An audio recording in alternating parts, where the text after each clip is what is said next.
Hey guys, welcome to another episode of Archie's Briefings. I'm your host, Arshel Branch, and today, you guys, we are going to talk about this new decision that Trump did that is a direct target of China. I mean, I absolutely love this decision because if you're anything like me, you like Forever 21, and this actually targets companies like Shein, like Temu, both of which are Chinese companies, don't employ Americans, and affects the American industries here in the United States. So that's what we're going to talk about today and some of the reactions that the left have about the decisions made about China and the tariffs regarding our allies, and of course, China. That's what we're going to talk about today. But before we go ahead and do that, I want you to take the time to subscribe if you're new to the channel. Hit the notification bell so that you never miss an episode. If you would like to support the show, you can go ahead and cash at me at hashtag Arshel Branch. The link to that is in the description box on YouTube. Just scroll up, hit the link, head over there, and you can support that way as well. Share, like, all of it. Now, without further ado, let's go ahead and let's talk about this big decision because I love it. And, it's important to talk about. So let's go ahead and let's do that, shall we? There is something that has been on my heart that I did want to discuss. Discipline is a huge part of being productive, being lucrative. I am not for anything that goes against true productivity, true sovereignty of the individual. The choices that we make are what's going to be up for judgment.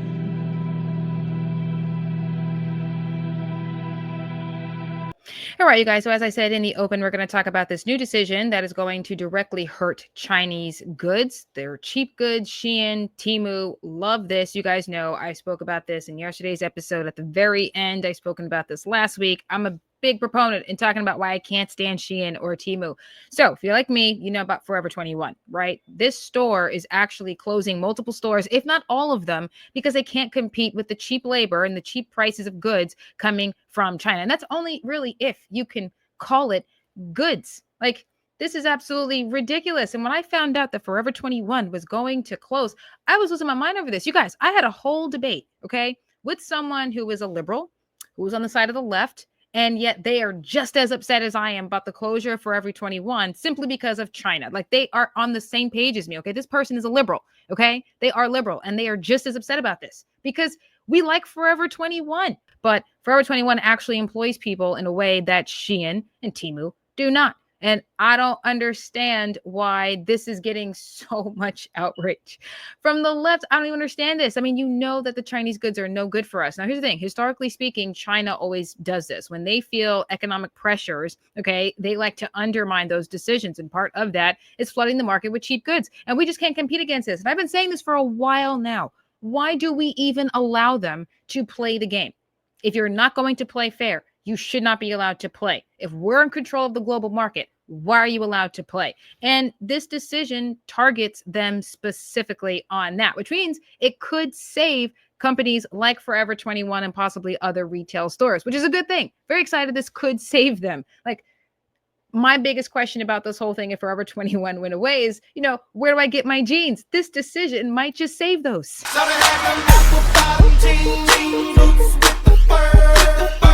And I don't know how many times we have to say this, okay? When you purchase from Shein and you purchase from Temu, you are encouraging the continuation of cheap labor, slave labor, and this is not a good thing. Either slavery is just bad, cheap labor, cheap slave labor should just be bad. It's just a moral wrong. We should just agree that that is the case. But if that is what we believe as a society, then we should not be purchasing from China. They should not even be allowed to engage in the marketplace, okay? It's funny how the Democrats and people on the left will say that conservatives, especially America First conservatives, are selfish, that we are the ones who lack morals, yet you have individuals on the left who purchase from Shein, who purchase from Temu, and yet we're the bad guys? I don't understand.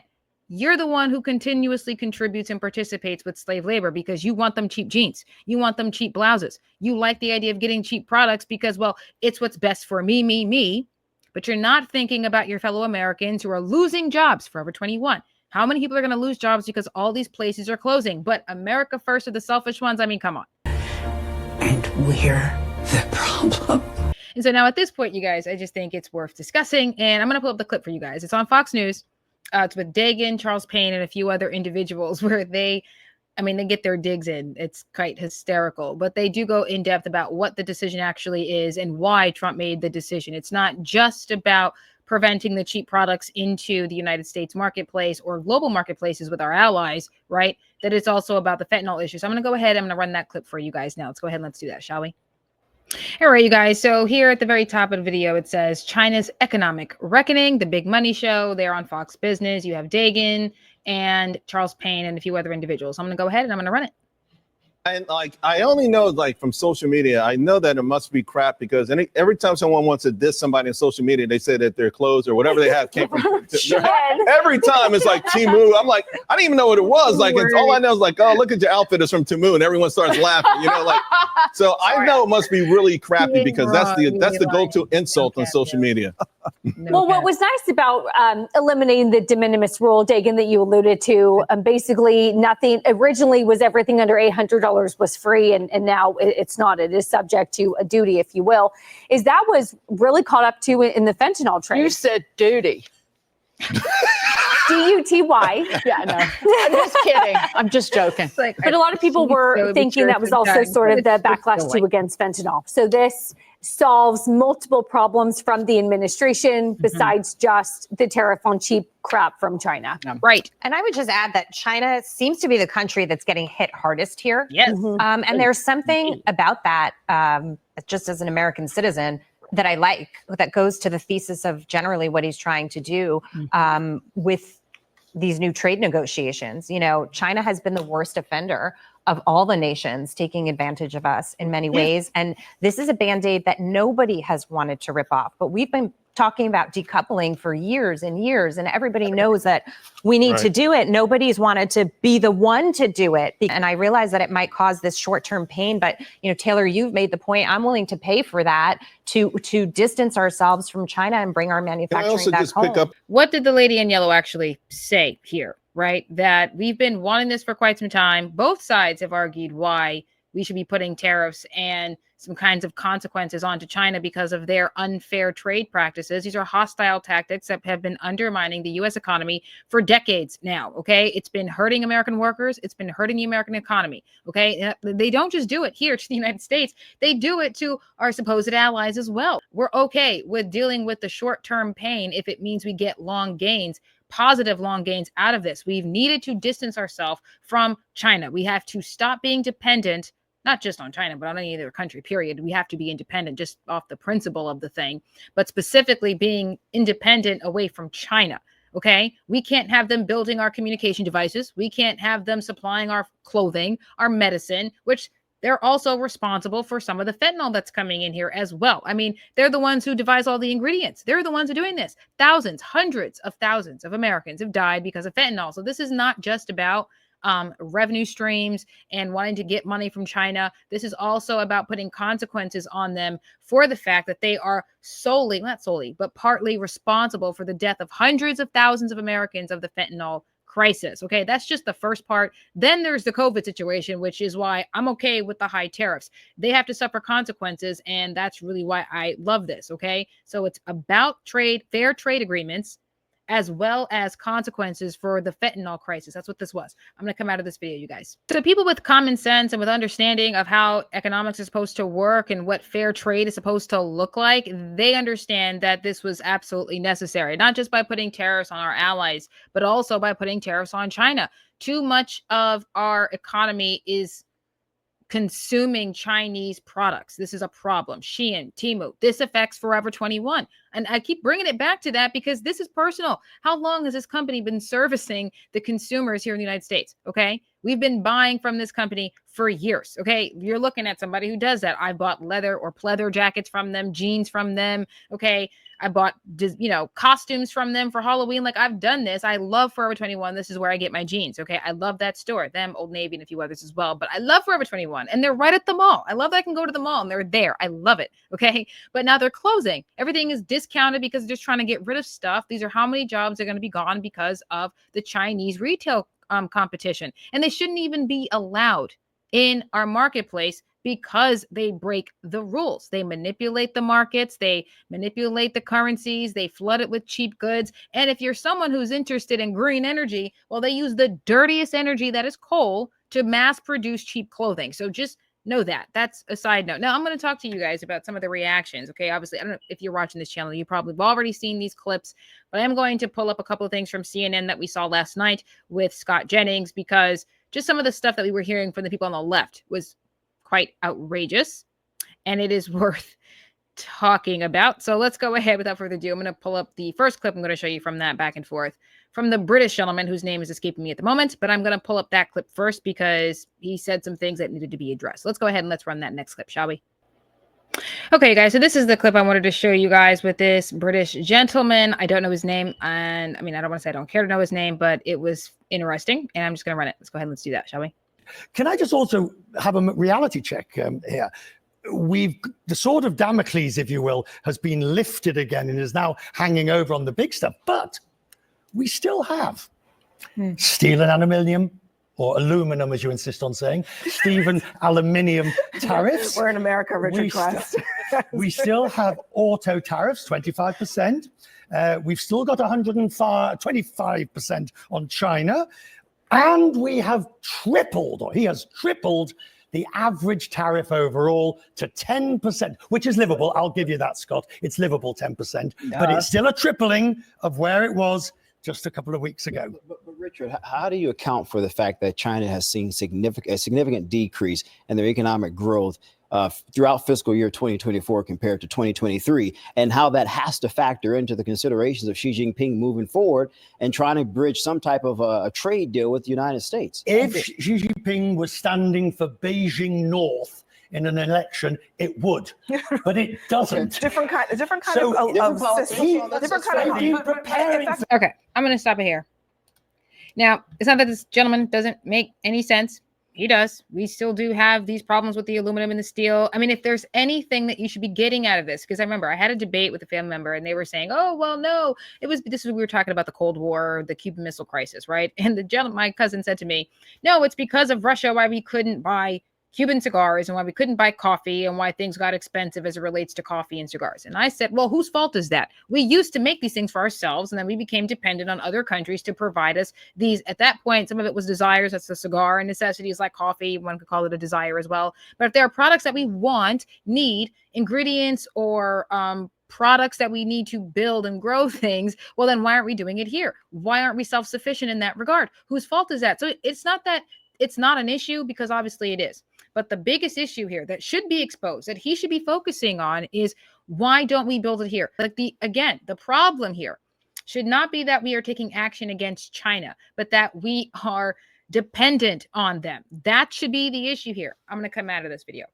Now, it's quite possible that this gentleman doesn't get it. You don't understand why it's so important for the United States of America, okay, to be free, to be independent, okay? That's what we were created to be, free and independent. And it's quite possible that you don't understand this. I get it. You don't get it. And you don't think that we should be rocking the boat. That's a part of our history. We rock boats just so we can get what we want, which is freedom. And you don't get that. Because you're British. And it's okay. It's okay. You don't understand it. You're not. I won't say that you're not an American citizen. Maybe you are. Maybe you got your citizenship. Maybe you have that dual citizenship thing going on. But it's just a fundamental difference, okay, between the American people and everybody else. Now, you guys, I'm going to pull up the clip between Scott Jennings and Tiffany Cross. Now, you guys have all seen this. I think everybody's focusing on the dig that Scott got at her for being fired, which I'm not saying that it wasn't funny. It's just not the point of relevance for me today.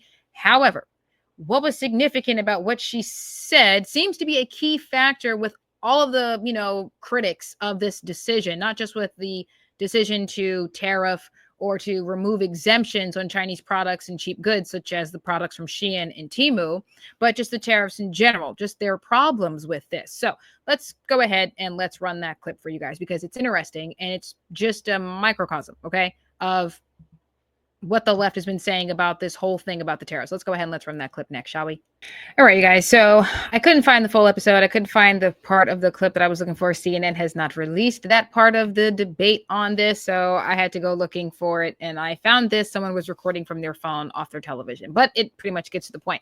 So I'm going to run this clip between Scott Jennings and Tiffany Cross, because it just says it all. What's wrong with the perception of the Democrats? Let's go ahead and let's run it, shall we? That we are dependent on so many things to come out of our biggest adversary in the world. They are the enemy, and we should not. But no, they are not our enemy. They're our biggest trading partner, and it will save you minerals and you don't. Right. But listen, but like it or not, Sir Michael, they are our biggest trading partner. And if we were to manufacture iPhones here, iPhones would cost $3,500. The American people are not going to tolerate that. We have one of the highest standards of working conditions here. I don't think that we can say, forget you, China. They literally. So you're okay. Hold on, Sir Michael. So you're okay. You're okay if we continue to put our own economic and national security future in the hands of our biggest enemy, because effectively they use slave labor to build stuff, and that makes it better for us. That is terrible. I am 100% not okay with that. But okay, so I'm gonna leave it there. You guys, what she said, and they're all saying the same thing. No, I'm not happy that China has control over this. I'm not happy that we rely on them and they produce products out of cheap labor. I'm not happy about this, but it's like, understand, anything you say after but just cancels out whatever you said prior to it. Okay, don't say that you're unhappy about that we rely so heavily on China, who produces cheap goods based off of slave labor that doesn't just hurt us, but also our allies, and then come out and say, but we rely so heavily on them, we shouldn't take any kinds of action. I'm going to come out of this video, you guys, because just the image is kind of bugging me out right now. I'm going to come out of the image. They don't want to take any kinds of actions against China. They understand that China is a threat. They understand that China is a threat not only to us, but to our allies as well. They have an issue with us taking any kinds of serious action. Kevin O'Leary just had a debate with, I believe, an MSNBC anchor. He was on Don Lemon talking about the same darn thing. We've been trying to go after China for years, and no one had the guts to do this. In President Trump's book, Time to Get Tough, he talks about going after China. Your priority is to have cheap products despite how they produce them, despite the effects, the negative consequences that our people, along with our allies in other countries, have to deal with. I mean, the reality here is that your perception is just warped. I love that he removed the exemptions. It means we're going to go after Temu and Shein and whatever other Chinese products that are working its way into our marketplace. We know this is true even with AI technology. There's this platform called DeepSeek, which has spyware. It's a problem, but people who are interested in AI and tech are so excited about the so-called opportunity that they are willing to forego national security, not their individual security, okay? National security, because they so desperately want to use this Chinese technology. So between their AI tech, between stealing IP addresses and stealing code, stealing from our engineers here in America, flooding the market with cheap goods, Trump is prepared for all of this. I love this. I am very excited because what does it mean for Forever 21 and other American businesses? Whether we're talking about retail or tech companies, doesn't matter. China is trying to undermine our economy. They've been doing it for decades, and we're over it. And this is a good thing. Now, as I said in yesterday's episode, talking about the tariffs, talking about what's going on with, I'm calling this the Liberation Day Doctrine. This is a big economic battle plan here, and it's been fantastic. To quote Margaret Thatcher, learn to fight the Cold War without ever having to fire a bullet. And that's exactly what this is. The tariffs ingenious, okay? The Liberation Day Doctrine battle plan is one hell of a economic maneuver, okay? Tactical maneuver, and it's working out just fine. We're getting deals done with our allies, and China has been isolated. I think it's fantastic. It's a good thing. You guys get in the comment sections. Let me know what you think about this, because this might mean saving Forever 21 and other businesses in America, okay? That means saving jobs. It means the store that we love so much. I can still get my jeans. This is an amazing thing. It's an amazing thing. I want to buy my jeans from Forever 21, not Shein, not Temu. Get in the comments and tell me what you think about this, because I think it's fantastic. Love everything about it. Let me know what you think. Okay. Now, if you guys would love to support the show, you can cash at me at #RShellBranch. The link is in the description box. Scroll up, hit the link, and it takes you right over there to support the show. That way, share this video, like this video, because I want to get more people involved in the conversation so that we can, inform each other and inform more people about the beauty that is this battle plan that is the Liberation Day Doctrine. That's what I'm calling it. They're calling it the Art of the Deal. It's a terrible name. It needs a name worthy of how smart this just was. So love you guys. I will talk to you later. Have a good night and Kepla.